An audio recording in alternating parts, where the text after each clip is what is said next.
Hi, ഞെട്ടിക്കുന്ന നടുക്കുന്ന video ദൃശ്യം നിങ്ങൾ ഓരോരുത്തരും കാണണം. അതായത് ജയ് ശ്രീറാം വിളിച്ചാൽ മാത്രം നിനക്ക് ഭക്ഷണം. പിന്നീട് ഈ കേരളം രാമൻ്റെ മണ്ണാണ്, ഈ മണ്ണിൽ രാമൻ മാത്രമാണ് ദൈവം, അങ്ങനൊക്കെ പറഞ്ഞിട്ട് നമ്മളെ തമ്മിൽ തല്ലിക്കുന്ന വീഡിയോ ദൃശ്യം. ആ വീഡിയോ ദൃശ്യം ഞാനിപ്പോൾ വെച്ചു തരാം. അതിനു മുമ്പ് ഈ നാട്ടിലുള്ള ഹിന്ദുക്കൾക്ക് ഞാൻ കൈയടിക്കുകയാണ്. എന്തു നല്ല മനുഷ്യന്മാരാണ്. അതായത് ഇങ്ങനെ വിശങ്കാറി വീഡിയോ അപ്ലോഡ് ചെയ്യുമ്പോൾ നമ്മുടെ നാട്ടിലുള്ള ഹിന്ദുക്കൾ അതിനെതിരെ കമൻ്റ് ഇടുകയാണ്. അതായത് ഞാനടക്കം ഞെട്ടിപ്പോയി. ഓരോ ഹിന്ദുക്കളും അതിൻ്റെ അകത്ത് കമൻ്റ് ഇടുന്നത്, ഇങ്ങനെ പറയുന്നവൻ, ഇങ്ങനെ ചെയ്യുന്നവൻ യഥാർത്ഥ ഹിന്ദു അല്ല, അവൻ്റെ നാമം മാത്രമാണ് ഹിന്ദു, അവൻ നമ്മളെ തമ്മിൽ തല്ലിക്കുന്നു എന്ന് നല്ലവരായ ഹിന്ദുക്കൾ അവനെതിരെ കമൻ്റ് ഇട്ട് രംഗത്ത് വരുമ്പോൾ ഞാൻ ഷോക്കാവുകയാണ്. അങ്ങനെയുള്ള ഹിന്ദുക്കളാണ് നമുക്ക് വേണ്ടത്, പൊന്നു മനുഷ്യന്മാരെ. അതിലേക്കൊക്കെ കടക്കാം. അപ്പോൾ നമ്മൾ ഇന്ന് ചർച്ച ചെയ്യുന്ന പ്രധാന കാര്യം ഞാൻ പറയാം. ഒന്ന്, ഇത് രാമൻ്റെ മണ്ണാണ്, ഇവിടെ ഒരൊറ്റ ദൈവമുള്ളോ കേരളത്തിൽ, അത് രാമന് എന്ന് ഒരു മലയാളി പറയുന്ന ഒരു വീഡിയോ ക്ലിപ്പ് ഒന്നൊന്നായിട്ട് വെച്ചിട്ട് ഞാൻ അവന് മറുപടി കൊടുക്കാം. അതിനുശേഷം ജയ് ശ്രീറാം വിളിച്ചാൽ മാത്രം ഭക്ഷണം. വിശന്ന ഒരു അപ്പൂപ്പന്, അതായത് അപ്പൂപ്പൻ ഭക്ഷണം ചോദിക്കുമ്പോൾ പറയുകയാണ്, 4 പ്രാവശ്യം ജയ് ശ്രീറാം വിളിക്കണം, അന്നെങ്കിൽ മാത്രം നിനക്ക് ഞാൻ ഭക്ഷണം തരാമെന്ന് പറയുകയാണ്. അത് സംഭവം UP-യിലാണ്. അത് ഞാൻ വെച്ചിട്ട് അതിനുള്ള മറുപടി ഞാൻ കൊടുക്കാം. അതിനുശേഷം ബാബരി മസ്ജിദ് തകർത്തിട്ട് അയോധ്യ ആക്കിയ നമുക്കെല്ലാവർക്കും അറിയുന്നൊരു സംഗതിയാണ്. എന്നാൽ അതിൻ്റെ പിന്നിൽ വലിയൊരു തട്ടിപ്പ്, ഏകദേശം 200 കോടി രൂപയോളം തട്ടിയെന്നാണ് നരേന്ദ്രമോദിക്കടക്കം കംപ്ലൈൻറ്റ് കൊടുക്കുന്നത് BJP നേതാക്കളാണ്. അതായത് BJP നേതാക്കൾക്ക് കംപ്ലൈൻറ്റ് കൊടുക്കുന്നു എന്ന ഒരു വാർത്തയുടെ ക്ലിപ്പും കൂടി ഞാൻ വെച്ചു തരാം, പൊന്നു മനുഷ്യന്മാരെ. അതിനുശേഷം നമ്മുടെ ഷാഫി പറമ്പിലിൻ്റെ ഒരു സ്പീച്ച്, അതായത് ഇന്നലത്തെ സ്പീച്ചാണ്, ഇന്നലെയോ മിഞ്ഞാന്നത്തെ ഒരു സ്പീച്ചാണ്. ആ സ്പീച്ച് കേട്ടാൽ എത്ര വലിയ വർഗീയവാദിയാണെങ്കിലും ഇനി മേലിൽ വർഗീയത പറയൂല. അത്രയും നല്ലൊരു സ്പീച്ച് ഞാൻ വെച്ചു തരാം. കുറച്ച് കഴിഞ്ഞിട്ട് നിങ്ങൾ ഓരോരുത്തരും കാണണം. ഏറ്റവും അവസാനം 16 വയസ്സ് മാത്രം പ്രായമുള്ള ഒരു പെൺകുട്ടിയുടെ കയ്യിൽ നിന്ന് MDMA പിടിച്ചു. ഓക്കെ, അപ്പോൾ വിഷയത്തിലേക്ക് കടക്കാം. അതിനു മുമ്പ് നല്ലവരായ എല്ലാ മനുഷ്യന്മാരോടും പറയുകയാണ്, വീഡിയോ ഹൈപ്പ് ചെയ്യണം, ലൈക്ക് ചെയ്യണം, സബ്സ്ക്രൈബ് ചെയ്യണം. കാരണം ഈ വൃത്തികേട് നാലാളിലേക്ക് എത്താൻ വേണ്ടിയിട്ടാണ്. നമുക്ക് ഒന്നൊന്നായിട്ട് വിഷയത്തിലേക്ക് കടക്കാം. ആദ്യം UP-യിൽ ഭക്ഷണം ചോദിച്ചപ്പോൾ ജയ് ശ്രീറാം വിളിപ്പിക്കുന്ന ആ ഒരു വീഡിയോ.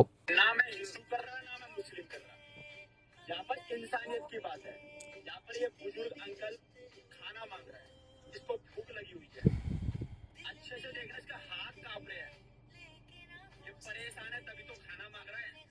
और ये लोग यहाँ पर भगवे कलर का गमछा पहनकर इसको ये बोल रहे हैं कि पहले जय श्री राम बोल, उसके बाद हम तेरे को खाना देंगे।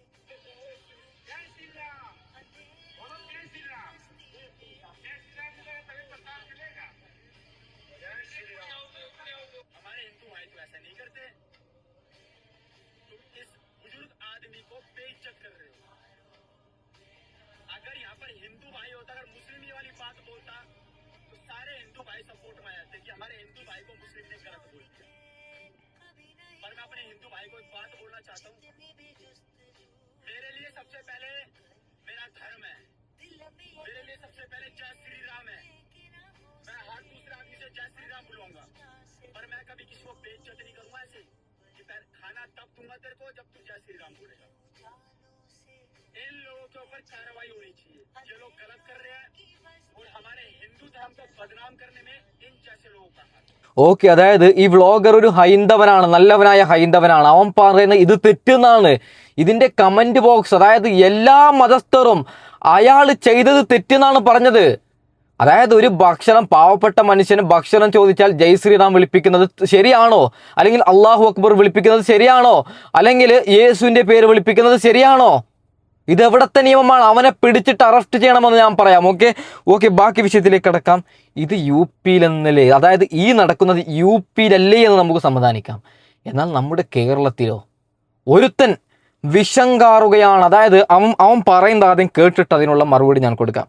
കേരളം ആദ്യവും അവസാനവും ദൈവത്തിൻ്റെ സ്വന്തം നാട് എന്ന് പറയുമ്പോൾ ആ ദൈവം പരശുരാമനാണ്, വേറെ ആരെങ്കിലും അല്ലേ? ഏതെങ്കിലും ഒരു കവി എഴുതിയുണ്ടാക്കിയ ഒരു ടാഗ്ലൈൻ എന്നുള്ളത് മാത്രമല്ല, അത് ആദ്യന്തം ഹൈന്ദവമായ ഒന്നാണ് കേരളം.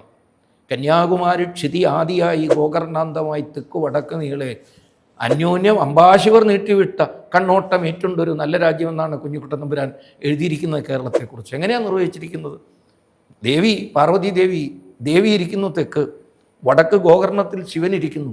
രണ്ടുപേരും തമ്മിൽ നീട്ടിവിടുന്നവരുടെ കണ്ണോട്ടം, ആ കണ്ണോട്ടത്തിന് എല്ലാ അർത്ഥമുണ്ട്.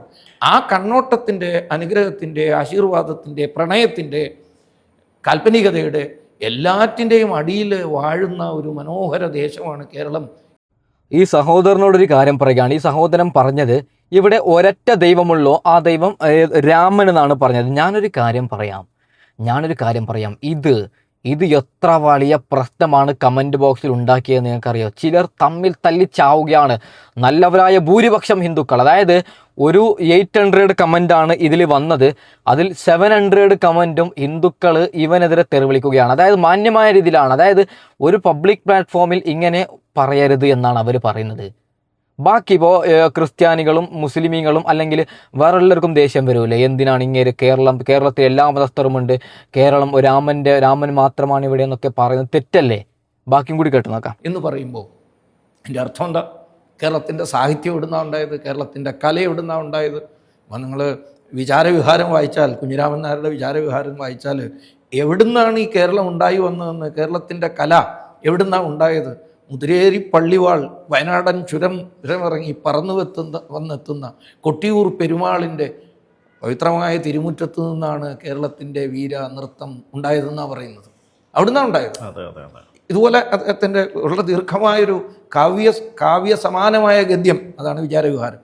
അതിൽ അദ്ദേഹം പറയുന്നുണ്ട് അങ്ങനെയുള്ള കേരളത്തിൻ്റെ ഒരു തിരിച്ചുവരവ് സംഭവിക്കാൻ പോവുകയാണ്. ആർക്കും തടയാൻ പറ്റാത്ത ഒരു തിരിച്ചുവരവ്. എന്ത് തിരിച്ചുവരവാണ് എൻ്റെ പൊന്നു മനുഷ്യ! ഇപ്പോൾ ഞങ്ങളുള്ളത് കൃഷ്ണനും വിൻസെൻറ്റും മുഹമ്മദും ഒന്നാണ്. എനിക്ക് ആപത്ത് സംഭവിച്ചാൽ എല്ലാ മതസ്ഥരും വരും, ഞങ്ങളെല്ലാവരും ഒന്നാണ്. ഇതിനൊരു എക്സാമ്പിള്, റഹീമിനെ സൗദി ജയിലിൽ തൂക്കിക്കൊല്ലുമെന്ന് പറഞ്ഞപ്പോൾ നമ്മൾ ജാതി മത ഭേദമില്ല, നമ്മൾ പിരിച്ചിട്ടില്ല. അതാണ് നമ്മൾ മലയാളികൾ. ഇനി എന്ത് തിരിച്ചുവരവാണ് ഇവിടെ നടക്കേണ്ടതെന്നാണ് നിങ്ങൾ ഉദ്ദേശിക്കുന്നത്? ബാക്കിയും കൂടി കേട്ട് നോക്കാം. കേരളത്തിൻ്റെ ഇത് സംഭവിക്കും, ഏറെക്കാലമൊന്നും എടുക്കില്ല. അതിനൊരു തെരഞ്ഞെടുപ്പ് കൂടി വരേണ്ട ആവശ്യം പോലും ഇല്ലാത്തവണ്ണം ആ മാറ്റം സംഭവിക്കാൻ പോവുകയാണ്. അത് നമുക്ക് ഇന്നത്തെ കേരളത്തിലെ മാധ്യമപ്രവർത്തകരുടെ വാക്കുകളുടെ ഇടയിലൂടെ പരിശോധിച്ചാൽ പോലും കാണാം. ഒരു പ്രബലമായ പ്രതിപക്ഷം രൂപപ്പെട്ടിരിക്കുന്നു എന്ന് പറയുന്നത് ഒട്ടും ഇഷ്ടപ്പെട്ടിട്ടല്ല പറയുന്നത്, ആ സത്യത്തെ ബോധ്യപ്പെട്ടിട്ടാണ് അവർ പറയുന്നത്. ശരിക്കായിട്ടുള്ള ഔദ്യോഗിക പ്രതിപക്ഷം കരുതിയിരിക്കാൻ വേണ്ടി പറയുന്ന താക്കീതാണെങ്കിലും ഇവിടെ ഒരു പ്രബല പ്രതിപക്ഷം രൂപപ്പെട്ടിരിക്കുന്നു. അവരായിരിക്കും നാളെ യഥാർത്ഥ പ്രതിപക്ഷം. അങ്ങനെ സംഭവിക്കാതിരിക്കണമെങ്കിൽ കുറച്ചുകൂടി കരുതലോടെ നീങ്ങണം എന്നാണ് അവർ പറയാൻ ശ്രമിക്കുന്നത്. അതായത് ഇങ്ങനെ ഉദ്ദേശിച്ച പ്രതിപക്ഷം BJP ആണ്. ഒരു കാര്യം പറയാം എൻ്റെ പൊന്നു മനുഷ്യ, ഞങ്ങളുടെ ജനറേഷൻ, അതായത് നമ്മൾ ജീവിക്കുന്ന ഈ ജനറേഷൻ ഏകദേശം ഒരു 30-40 വർഷം ഉണ്ടാവും. ഓക്കെ, ഈ വീഡിയോ കാണുന്ന നിങ്ങളും ഈ വീഡിയോ ഷൂട്ട് ചെയ്യുന്ന നമ്മളും, അതായത് നമ്മൾ ദൈവം തരുന്ന ഒരു ആയുസ് നമുക്കൊരു 60 അല്ലെങ്കിൽ 70 വയസ്സ് വരെ നമ്മൾ ജീവിക്കുന്നുണ്ടെങ്കിൽ ഒരു എക്സാമ്പിൾ കണക്കാണ് ഞാൻ പറഞ്ഞത്. ഒരു 40 വർഷം നമ്മൾ ഇവിടെ ഉണ്ടാവും. ആ 40 വർഷം ഉറപ്പായിട്ടും ഇവിടെ BJPക്ക് കിട്ടത്തില്ല, ഉറപ്പാണ് ഇത്. കാരണം മലയാളികൾ അത്രയും നല്ല മനുഷ്യന്മാരാണ്. മലയാളികൾ ഒരിക്കലും ഇങ്ങനെയുള്ള വർഗീയത പ്രചരിപ്പിക്കുന്ന, അതായത് SDPIയെ പോലെ അല്ലെങ്കിൽ RSSനെ പോലുള്ളവരുടെ കയ്യിൽ ഒരിക്കലും ഇവിടെ അധികാരം കൊടുക്കൂല എന്ന് ഞാൻ ഉറപ്പ് തരാം. ഓക്കെ, പൊന്നു മനുഷ്യന്മാരെ, നിങ്ങൾ ഒരു 100 വർഷം പിന്നിട്ട് നോക്കും, നമ്മൾ ആരെങ്കിലും ഉണ്ടാവും? ഈ മൊബൈൽ ഫോണുണ്ട്, ഈ കാർ ഉണ്ടാവുക, ഞാനുണ്ടാവും? ആരും ഉണ്ടാവില്ല. ഇനി ഒരു 100 വർഷം കഴിഞ്ഞാൽ നമ്മൾ ആരുമില്ല. ആ ഒരു കാലഘട്ടത്തിൽ ചിലപ്പോൾ കിട്ടിയെന്ന് വരാം. ഓക്കെ, നമ്മുടെ അതായത് ബാബരി മസ്ജിദ് പൊളിച്ചിട്ട് അവിടെ വലിയൊരു അമ്പലം നിർമ്മിച്ച സംഭവം നമുക്ക് എല്ലാവർക്കും അറിയാം. ഓക്കെ, എന്നാൽ അതിൻ്റെ പിന്നിൽ എന്ത് എന്ന് ഒരു യുവതി പറഞ്ഞു തരുന്നുണ്ട്. നമുക്കത് ജസ്റ്റ് ഒന്ന് കേട്ട് നോക്കാം. വീഡിയോ ആരും സ്കിപ്പ് ചെയ്യേണ്ട. ഷാഫി പറമ്പിലിൻ്റെ സ്പീച്ച് കുറേ വിഷയം നമുക്ക് ഇനിയും ചർച്ച ചെയ്യാനുണ്ട്. ഓക്കെ, ബാബരി മസ്ജിദ് തകർത്ത് രാഷ്ട്രീയാധികാരം പിടിക്കുക മാത്രമല്ല, തീവെട്ടിക്കൊള്ള നടത്തി സമ്പത്ത് സ്വരൂപിക്കൽ കൂടിയാണ് ഹിന്ദുത്വരുടെ ലക്ഷ്യമെന്നതിന് തെളിവുകൾ പുറത്തു വന്നിരിക്കുന്നു. ഇത് ഞങ്ങൾ വെറുതെ പറയുന്നതല്ല. അയോധ്യയിലെ രാമക്ഷേത്രത്തിൽ അഴിമതി ആരോപണം അന്വേഷിക്കാൻ UP സർക്കാർ പ്രത്യേക അന്വേഷണ സംഘത്തെ നിയോഗിച്ചിരിക്കുകയാണ്. അയോധ്യയിൽ ഫണ്ട് തട്ടിപ്പ് നടന്നിട്ടുണ്ടെന്ന ആരോപണം ഉന്നയിച്ചവരിൽ പ്രതിപക്ഷം മാത്രമല്ല, BJP നേതാവായ ഡോക്ടർ രജനീഷ് സിംഗ് കൂടിയുണ്ട്. സ്വദേശത്തു നിന്നും വിദേശത്തു നിന്നുമുള്ള ഭക്തർ നൽകിയ കോടിക്കണക്കിന് രൂപയുടെ സംഭാവനയാണ് അപ്രത്യക്ഷമായിരിക്കുന്നത്. ഇതു സംബന്ധിച്ച് രജനീഷ് പ്രധാനമന്ത്രിക്കും കത്തയച്ചിട്ടുണ്ട്. സംഭാവന ശേഖരിക്കൽ, എണ്ണൽ, ട്രസ്റ്റിന്റെ ബാങ്ക് അക്കൗണ്ടിൽ നിക്ഷേപിക്കൽ എന്നിവയുൾപ്പെടെ അവിടെ നടക്കുന്ന മുഴുവൻ പ്രക്രിയകളുടെയും ഓഡിറ്റിംഗ് നടത്തണമെന്നാണ് അദ്ദേഹത്തിന്റെ ആവശ്യം. ഓക്കെ, ബാക്കി കേട്ട് നോക്കാം. BJP നേതാവ് ഡോക്ടർ രജനീഷ് സിംഗിന് പിന്നാലെ RSS നേതാവ് മുരളീധർ സിംഗും പ്രതിഷേധവുമായി എത്തിയിട്ടുണ്ട്. കേന്ദ്ര ഏജൻസി അന്വേഷിക്കണമെന്നാവശ്യപ്പെട്ട് മോഡിക്ക് കത്തയച്ചിട്ടുമുണ്ട്.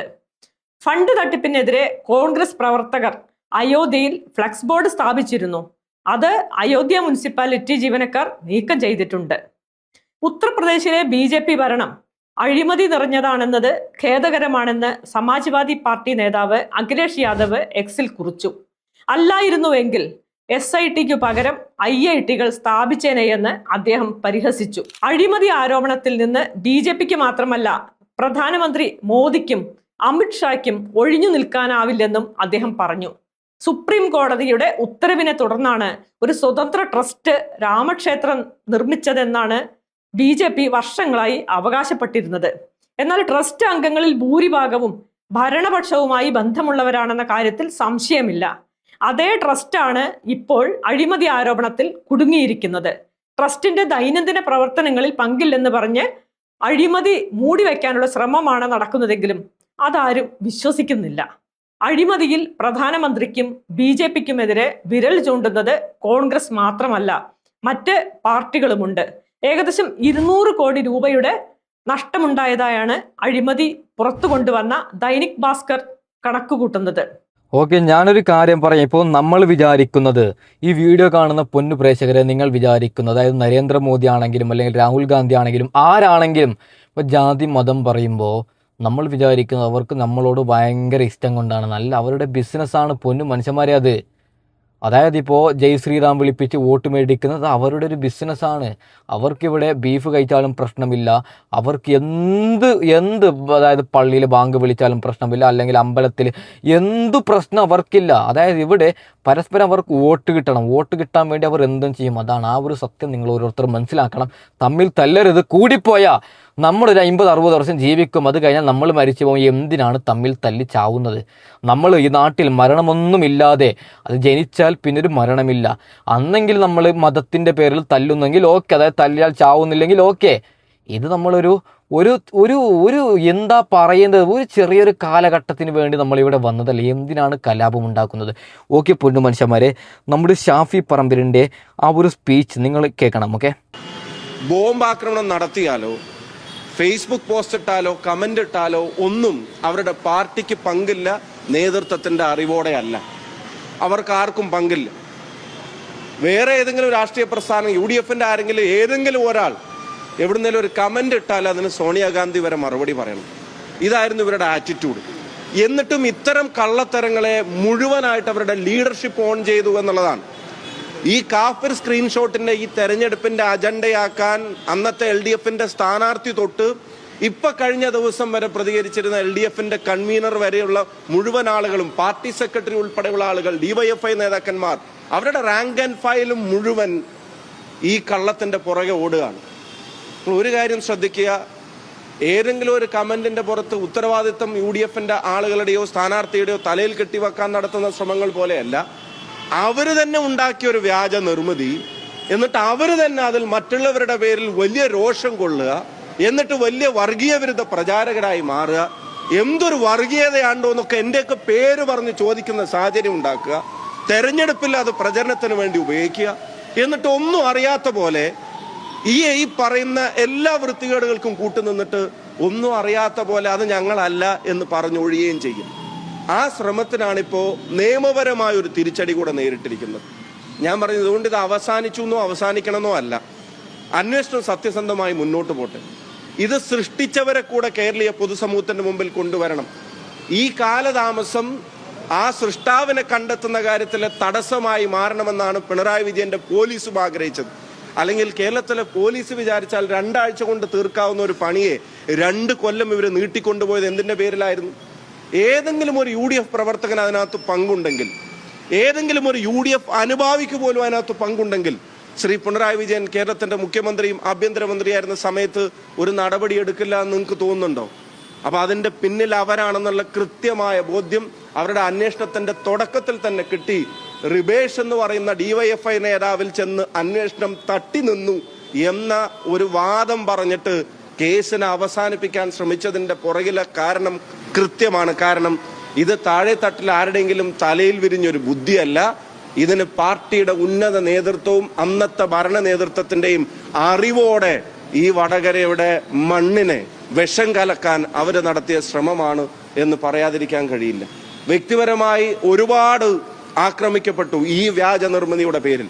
അവര് തന്നെ ഉണ്ടാക്കിയ ഒരു സാധനം ഞങ്ങളുടെയൊക്കെ തലയിൽ കെട്ടിവെച്ചിട്ട് ഞങ്ങളെയൊക്കെ വർഗീയവാദികളാക്കി ചിത്രീകരിക്കാനുള്ള ഹീനമായ ശ്രമം നടന്നു. ഞാൻ പറയുന്നു, ഇത് വ്യക്തിപരമായ ഒരാളെ തകർക്കാൻ നടത്തിയ ശ്രമമായിട്ടല്ല ഞാൻ കാണുന്നത്. ഇത് ഈ നാടിന്റെ ഐക്യത്തെ തകർക്കാൻ അവർ നടത്തിയ ശ്രമമായിരുന്നു. പൊളിറ്റിക്കൽ പോയ്സൺ ഉൾപ്പെടെയുള്ള വാക്കുകളും വാചകങ്ങളൊക്കെ അന്ന് കേൾക്കേണ്ടി വന്നു. പക്ഷെ ഒരു കാര്യം ഇപ്പോ വടകരയിലെയും കേരളത്തിലെയും ജനങ്ങൾ ഒന്നടങ്കം പറയുന്നുണ്ട്, CPM ഒരു കമ്മ്യൂണൽ പോയ്സൺ ആവാൻ പാടില്ലായിരുന്നു എന്നുള്ളത് ഇപ്പൊ കേരളത്തിലെ ജനങ്ങൾ ഒന്നടങ്കം പറയുന്നുണ്ട്. വിഷം കലക്കാൻ ശ്രമിച്ചു. ഒരു തെരഞ്ഞെടുപ്പ് ജയിക്കുക എന്ന് ഞാൻ പറഞ്ഞത് അവരുടെ ഒരു ക്യാരക്ടറായി മാറുന്നത് നമ്മൾ ഖേദത്തോടെ പറയേണ്ടി വരുന്നു. CPM-ൽ ചിലരുടെ ക്യാരക്ടറായിട്ട് ഇത് മാറുന്നത് നമ്മൾ കണ്ടു നിൽക്കേണ്ടി വരിക.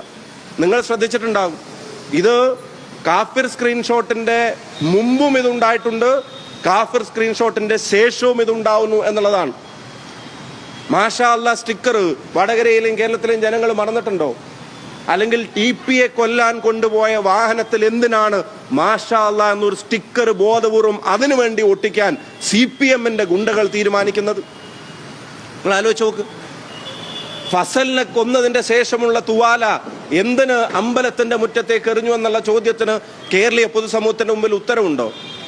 അവര് തന്നെ ഉണ്ടാക്കിയ ഒരു കാഫിർ സ്ക്രീൻഷോട്ട്, അതിന്റെ ഉത്തരവാദിത്വം UDF-ന്റെ തലയിൽ കെട്ടിവെച്ച് തെരഞ്ഞെടുപ്പിന്റെ മുഖ്യ അജണ്ടയായി അത് മാറ്റാൻ സ്ഥാനാർത്ഥിയും നേതാക്കന്മാരും വരിവരിയായി നിന്ന് തെരഞ്ഞെടുപ്പ് കഴിഞ്ഞിട്ട് പോലും അതിനെ പിൻപറ്റി അതിനെ പിന്തുടർന്ന് ഒരു തരത്തിലുള്ള ചേരിതിരിവുണ്ടാക്കാൻ അവർ നടത്തിയ ശ്രമങ്ങൾക്ക് വല്ല ന്യായീകരണമുണ്ടോ? ഇപ്പോൾ എല്ലാം ഒടുവിൽ പേരാമ്പ്രയിൽ പോലും ഈ തെരഞ്ഞെടുപ്പ് വന്നപ്പോഴും അത്തരത്തിൽ നടത്തിയ ഒരു ശ്രമങ്ങളെ നിങ്ങൾ മാധ്യമങ്ങൾ ഉൾപ്പെടെ ജനങ്ങളുടെ ഇടയിലേക്ക് കൊണ്ടുവന്നതല്ലേ? അപ്പോ കേരളത്തിന് ആവർത്തിച്ചു പറയുന്നു, കേരളത്തിന്റെ രാഷ്ട്രീയ മണ്ഡലത്തിലെ ഒരു പൊളിറ്റിക്കൽ പോയ്സൺ ആവാൻ ഇവരുടെ നേതാക്കന്മാരിൽ ചിലർ തയ്യാറാവരുതായിരുന്നു. അത്തരം ശ്രമങ്ങളെ മുളയിലെ നുള്ളിക്കളയുന്നതിന് പകരം അത് പരമാവധി ഉപയോഗിച്ച് രാഷ്ട്രീയ എതിരാളികളെ തകർക്കാനും നാടിന്റെ ഐക്യത്തെ തകർക്കാനുമാണ് ശ്രമിച്ചത്. അതിന് ഒരു കാരണവശാലും ഇവിടുത്തെ വടകരയിലെ ജനങ്ങൾ അതിന് നിന്നുകൊടുത്തില്ല എന്നുള്ളതാണ് അവരുടെ രാഷ്ട്രീയ പ്രബുദ്ധത. അതിന് വലിയ ആദരവ് അതിനോടുണ്ട്. ഞാൻ ആവർത്തിച്ചു പറയുന്നു, ഇത് നാടിന്റെ ഐക്യത്തിന് നേരെ കമ്മ്യൂണൽ പോയ്സൺ നിറച്ചൊരു ബോംബാണ് ഈ വ്യാജ നിർമ്മിതിയിലൂടെ CPM എറിയാൻ ശ്രമിച്ചത്. അത് പൊതുസമൂഹം ഡിറ്റക്ട് ചെയ്തു. ബോംബ് സ്ക്വാഡായി, ഈ വർഗീയ പോയ്സണിന്റെ ബോംബ് സ്ക്വാഡായി വടകരയിലെ പൊതുജനങ്ങൾ മാറി, കേരളത്തിലെ പൊതുജനങ്ങൾ മാറി. അതിനെ ഡിറ്റക്ട് ചെയ്ത് അതിനെ ഡിഫ്യൂസ് ചെയ്തിരിക്കുകയാണ് ഇപ്പോൾ. ഇനി അതിന്റെ നിർമ്മാതാക്കളിലേക്ക് എത്തണം. അത് അന്വേഷണ സംഘത്തിന്റെ ഉത്തരവാദിത്തമാണ്. പക്ഷെ ഇപ്പോൾ എടുത്ത കേസിൽ തെളിവ് നശിപ്പിച്ചതിന് ഉൾപ്പെടെ കേസെടുത്തു എന്നാണ് വാർത്തകൾ പറയുന്നത്. അതിന്റെ ലീഡ് എന്താണ് എന്നുള്ളത് ഞങ്ങൾക്ക് മനസ്സിലാവുന്നില്ല. അതായിരുന്നു കഴിഞ്ഞ അന്വേഷണ സംഘം ആഗ്രഹിച്ചിരുന്നത്. അല്ലെങ്കിൽ അവര് വിചാരിച്ചാൽ 2 ആഴ്ച കൊണ്ടോ അന്നായിരുന്നെങ്കിൽ 2 ദിവസം കൊണ്ടോ ചെയ്യാമായിരുന്ന ഒരു കാര്യത്തെ ഈ 2 കൊല്ലം നീട്ടിക്കൊണ്ടുപോയതിന്റെ പിറകിൽ, ഈ വർഗീയ ചേരിതിരിവിനുള്ള ശ്രമങ്ങളുടെ പുറകിൽ പാർട്ടി സെക്രട്ടറി, മുഖ്യമന്ത്രി ഉൾപ്പെടെയുള്ള ആളുകളുടെ സംരക്ഷണം, പാർട്ടിയുടെയും സർക്കാരിന്റെയും സംരക്ഷണം ഈ ചെയ്യുന്ന ആളുകൾക്ക് അവർ കൊടുക്കാൻ ശ്രമിച്ചു എന്നുള്ളത് തന്നെയാണ്. എന്തായാലും നിയമപരമായി ഒരാൾ അറസ്റ്റ് ചെയ്യപ്പെട്ടിരിക്കുകയാണ്. ഇത് വന്ന വാട്സപ്പ് ഗ്രൂപ്പുകൾ ഏതാണെന്ന് നിങ്ങൾക്ക് അറിയാം, പ്രചരിപ്പിക്കപ്പെട്ട വാട്സപ്പ് ഗ്രൂപ്പുകൾ ഏതാണെന്ന് നിങ്ങൾക്ക് അറിയാം. ഇതിനെ തെരഞ്ഞെടുപ്പിന്റെ മുഖ്യ അജണ്ടയാക്കിയെടുത്ത നേതാക്കന്മാരാരൊക്കെയാണെന്ന് നിങ്ങൾക്ക് അറിയാം. എതിർ സ്ഥാനാർത്ഥി ഉൾപ്പെടെയുള്ള ആളുകളുടെ വൈകാരികമായ പ്രതികരണങ്ങൾ ആ സമയത്ത് നമ്മൾ കണ്ടതാണ്. ഇവിടുത്തെ ഒരു മുൻ MLA ഇത് വെച്ച് പോസ്റ്റ് ഇട്ടുമ്പോൾ എന്ത് വർഗീയതയാണ്ടോ എന്നുള്ള ചോദ്യം ഞങ്ങളോട് ചോദിച്ചവരാണ്. ഞാൻ അന്ന് പറഞ്ഞ വാചകം ഞാൻ ആവർത്തിക്കുന്നു, ആ ചോദ്യങ്ങളൊക്കെ നിങ്ങൾ കണ്ണാടിയുടെ മുമ്പിൽ നിന്ന് ചോദിക്കണമായിരുന്നു. കാരണം നിങ്ങളാണിത് സൃഷ്ടിച്ചത്, നിങ്ങളാണിത് പ്രചരിപ്പിച്ചത്, നിങ്ങളാണിതൊരു ചാപ്പയാക്കി ഞങ്ങളുടെ മേലെ അടിച്ചേൽപ്പിക്കാൻ ശ്രമിച്ചത്, നിങ്ങളാണ് വലിയ വൈകാരികത ഇതിന്റെ പേരിൽ പ്രസംഗിച്ചത്, നിങ്ങളാണ് അന്ന് പറഞ്ഞത് തെരഞ്ഞെടുപ്പുകൾ വരും പോകും, പക്ഷേ ഈ നാട് നിലനിൽക്കണ്ടേ എന്ന ചോദ്യം നിങ്ങൾക്ക് നേരെ തിരിഞ്ഞുകൊത്തുകയാണ്. തെരഞ്ഞെടുപ്പിന്റെ ജയവും പരാജയവും വരും പോവും, പക്ഷേ ഒരു തെരഞ്ഞെടുപ്പിന് വേണ്ടി നാടിന്റെ ഐക്യത്തെ തകർക്കാൻ നിങ്ങൾ ശ്രമിക്കരുതായിരുന്നു എന്നുള്ളത്. ചില തിരുത്തൽ വാർത്തകളൊക്കെ പിന്നെ ചാനലുകളിലും മാധ്യമങ്ങളിലും ഒക്കെ കാണുന്നുണ്ട്, പാർട്ടിയുടെ സമ്മേളനങ്ങളിൽ കമ്മിറ്റികളിലൊക്കെ. ഞാൻ പറയുന്നു, CPM-ന്റെ പ്രവർത്തകരിൽ നേതാക്കന്മാരിൽ ആരെങ്കിലും ഇത്തരം വർഗീയ ശ്രമങ്ങളോട് എതിരുള്ള ആരെങ്കിലും ഉണ്ടെങ്കിൽ അവരെഴുന്നേറ്റ് നിന്ന് ഈ നേതൃത്വത്തിനെതിരെ എന്താണെങ്കിലും തോറ്റു. ജനങ്ങൾ തിരിച്ചറിഞ്ഞു.